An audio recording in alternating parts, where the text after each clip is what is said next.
others in the Liberal Party who are out there arguing to lift the rate of the GST or to broaden the base and put it onto something like food. That would be fundamentally unfair for our country. Thanks for your question. We'll come across to this side. So what we'll do is we'll take the lady here with the checkered scarf.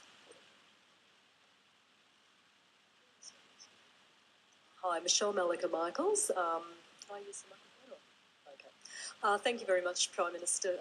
I just wanted to acknowledge that I think the ALP has done a terrific job so far with helping families.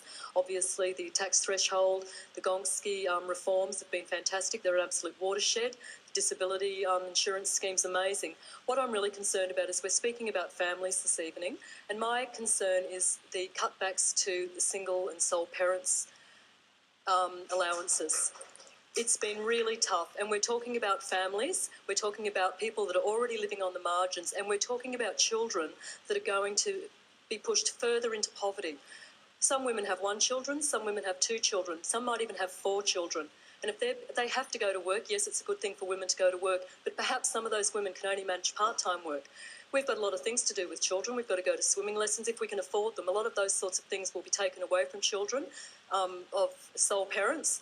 We've got, football things to attend. It all costs petrol. It costs money. There's a whole range of issues for sole parents. Just taking away the pension card from sole parents is such a harsh thing to do because of things like medicine from the PBS. I'm just wondering, please reconsider your policy. Please think about what this is doing to some of the most marginalised people in our society. And it's also making women more vulnerable to domestic violence because they won't be able to afford to leave partners. I'd please ask you if you'd reconsider the policy. Thank you. Thank you. Thank you for asking me the question, and thank you too for your passion in asking it. I do understand from the way in which you put the question. This is actually, pivotal to you, and it is to a lot of people around the country.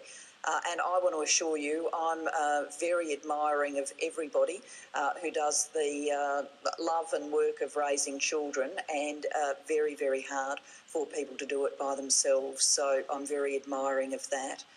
The decision we've taken is, as a government, we faced a situation where sole parents, often women, not only women, but sole parents, in exactly the same position were on different benefits as a result of a change made by Prime Minister Howard, and one group protected or grandfathered from that change, but that change applying to everybody else.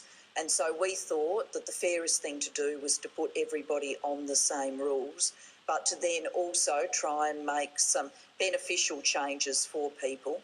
Things that we've done for families like the school kids bonus and more money into childcare make a difference for single parent families too. And then directly for single parent families, we've made some changes in the recent budget, so when people are combining part-time work and being a sole parent, they do get to keep more of their money rather than seeing greater benefit loss because they've gone out to work. We've also provided greater support for entry into employment and greater childcare support. So I know that there's still going to be divided views about this in the community, but we have wanted to step up and work with people.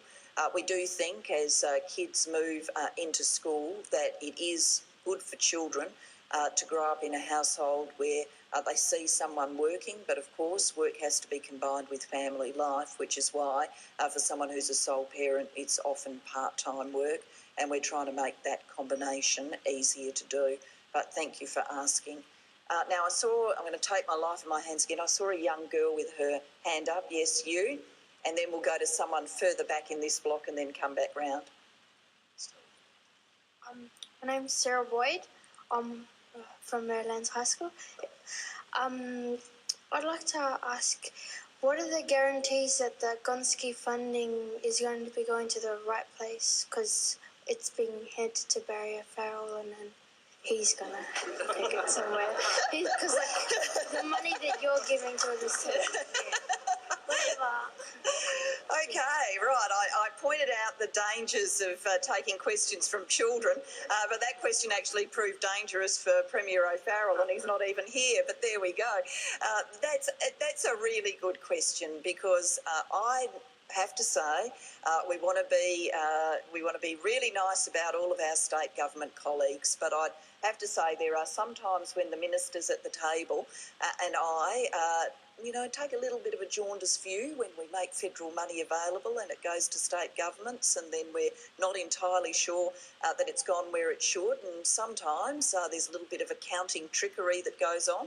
So we're putting more money in and they're taking a bit of money out, and it doesn't make the big difference that we wanted it to make.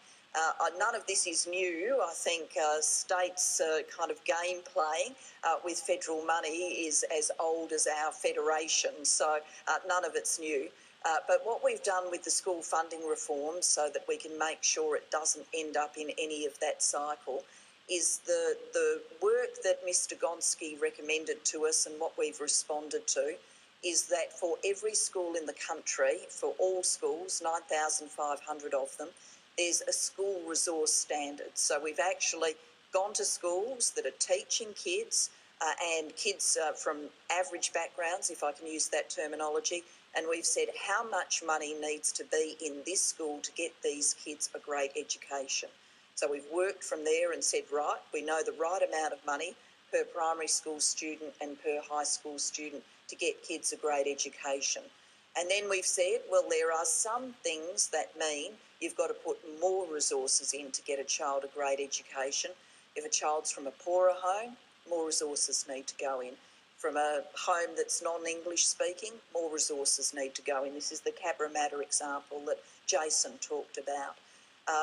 If a child has a disability, more resources need to go in. If a child is an Indigenous child, more resources need to go in. And then there are fixed costs in running a school, and those costs are harder for smaller schools and for remote schools to meet. So if you're running a small school or a remote school, you need more money for those fixed costs. So all these loadings then go in to make up the total amount of money going into a school. Whilst we've done all of that work, we've created the My School website. So now we can check for every school in Australia, and if you want to do it, you can check too how much federal money, how much state money is going into that school, and for non-government schools, how much money parents are paying into that school. And we'll be able to use that transparency mechanism, and so will all of you, to track how the new resources are ending up in schools and to make sure they're getting where they should and they're making the kind of difference that they should. So Premier O'Farrell has done actually quite a brave thing in signing up to these school funding reforms, because he was put under a lot of pressure to not sign up. But let me assure you, we're going to make sure that for New South Wales and for states right around the country, that there's lots of transparency so we can see where the money's going. Thank you for your question. That's a very smart question. There's a lady, I think you've got a black jumper on or a black coat. My name's Kim Hoots, and in the paper today I read that 90% of asylum seekers that arrive by boat are found to be genuine refugees. We have young people in our community who are on bridging visas, and once they turn 17, they have to leave school, they can't go to TAFE, and they can't work.